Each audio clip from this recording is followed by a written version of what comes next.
Avengers assemble episode number 15। Episode की starting में हमें थॉर एसगार्ड में दिखाया जाता है क्योंकि एसगार्ड में ओदिन ने दावत रखी थी और थॉर काफी समय के बाद एसगार्ड में आने वाला था। लेकिन वो देखता है कि दावत पहले से शुरू हो चुकी थी और ओडिन उस पर गुस्सा था क्योंकि वो समय पर नहीं आया था। फिर थॉर अपने पिताजी को समझाने की कोशिश करता है कि वो एक लड़ाई में शामिल हुआ था, लेकिन फिर से ओडिन गुस्सा हो जाता है क्योंकि वो लड़ाई थॉर ने पृथ्वी पर लड़ी थी, ना कि एसगार्ड में। और ओडिन थॉर से कहता है कि तुम इंसानों के साथ ज्यादा समय बिताते हो आजकल, लेकिन इंसान बहुत कमजोर होते हैं। लेकिन थॉर ओडिन की बात पर यकीन नहीं करता है क्योंकि उसने खुद सारे सुपर हीरोज को लड़ते हुए देखा था। फिर तभी वहाँ पर हेमडल आ जाता है और वो कहता है कि पृथ्वी कुछ समय के लिए मेरी नजर से ओझल हो चुका था और पृथ्वी पर कोई मुसीबत आई है, और थॉर पृथ्वी को बचाने के लिए जाने लगता है। फिर थॉर पृथ्वी पर पहुंच जाता है और वो देखते हैं कि पूरी जगह बदल चुकी थी और वहाँ पर अवेंजर्स टावर भी नहीं था और अवेंजर टावर की जगह पर कोई और टावर था। और तभी उस टावर में से एक लेजर निकलती है और थॉर को लग जाती है। फिर थॉर को पता चलता है कि ये सब कुछ डॉक्टर डूम ने किया है और थॉर कुछ समझ नहीं पाता है क्योंकि इतनी कम समय में डॉक्टर डूम ने पृथ्वी पर कब्जा कैसे कर लिया।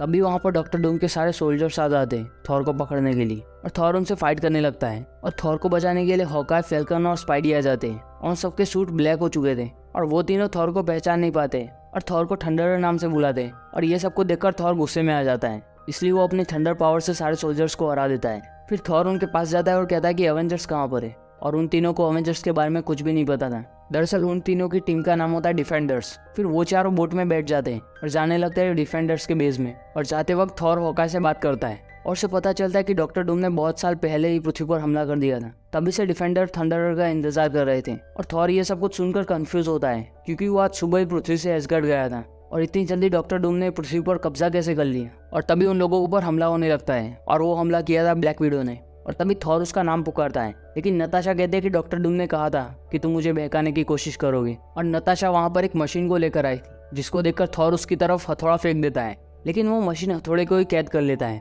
और थॉर ये देखकर चौंक जाता है क्योंकि आज से पहले कोई भी हथौड़े को रोक नहीं पाया है। फिर हॉकाई थॉर के पास आता है और उसको भागने के लिए कहता है, लेकिन थॉर कहता है कि अवेंजर्स भागने वालों में से नहीं है। लेकिन हॉकाई कहता है कि डिफेंडर्स को भागना पड़ता है ताकि वो आगे जाकर लड़ सके। और तभी पीटर उन सबके सामने स्मोक ग्रेनेड को फेंक देता है और उसकी मदद से वो चारों वहां से भाग जाते हैं। और तभी ब्लैक विडो को डॉक्टर डूम का कॉल आता है और डॉक्टर डूम थॉर के बारे में जानना चाहता था। और नताशा कहती है कि वो और उसके साथी यहाँ से भाग चुके हैं, लेकिन थंडर का हथियार मेरे पास है और हम उसे भी बहुत जल्दी ढूंढ लेंगे। फिर हमें थंडर का अड्डा दिखाया जाता है और वो था शील्ड का हैरी कैरियर। और फिर हॉकाई थॉर को कहता है कि फ्यूरी ने इसको क्रैश कर दिया था और फ्यूरी उसी एक्सीडेंट में मर चुका है। लेकिन तभी पीटर को थॉर पर यकीन नहीं होता है और वो उसकी तरफ हथियार उठा लेता है क्योंकि उसे लगता था कि ये सब कुछ भी डॉक्टर डूम की चाल होगी डिफेंडर्स को पकड़ने के लिए। और सैम भी कहने लगता है कि थॉर अभी क्यों आया, हमें तो कई सालों से इसका इंतजार कर रहे थे। लेकिन थॉर के पास इसके सवालों का जवाब नहीं था। लेकिन थॉर उन सबको अपना दोस्त कहता है और उन तीनों से कहता है कि डॉक्टर डूम ने पृथ्वी पर कब्जा कैसे किया। और फिर हॉकाई कहता है कि डॉक्टर डूम पहले बहुत छोटे देश का राजा था,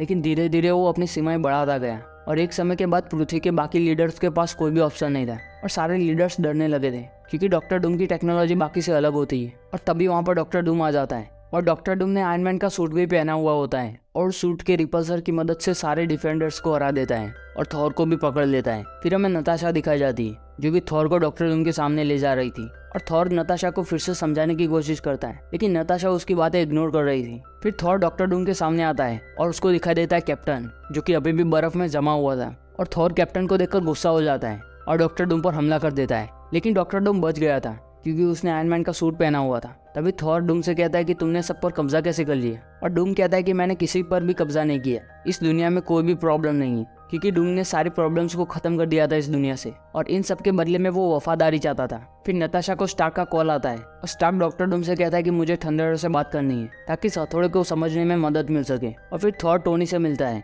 और थॉर वहाँ पर म्यूनिर को भी देखता है और वो उसको लेने के लिए हाथ बढ़ाता है, लेकिन तभी स्टार्क उसको रोक लेता है और वो कहता है कि तुम इसको आज़ाद कर सकते हो, लेकिन ये सीधा डॉक्टर डूम के हाथ में चला जाएगा।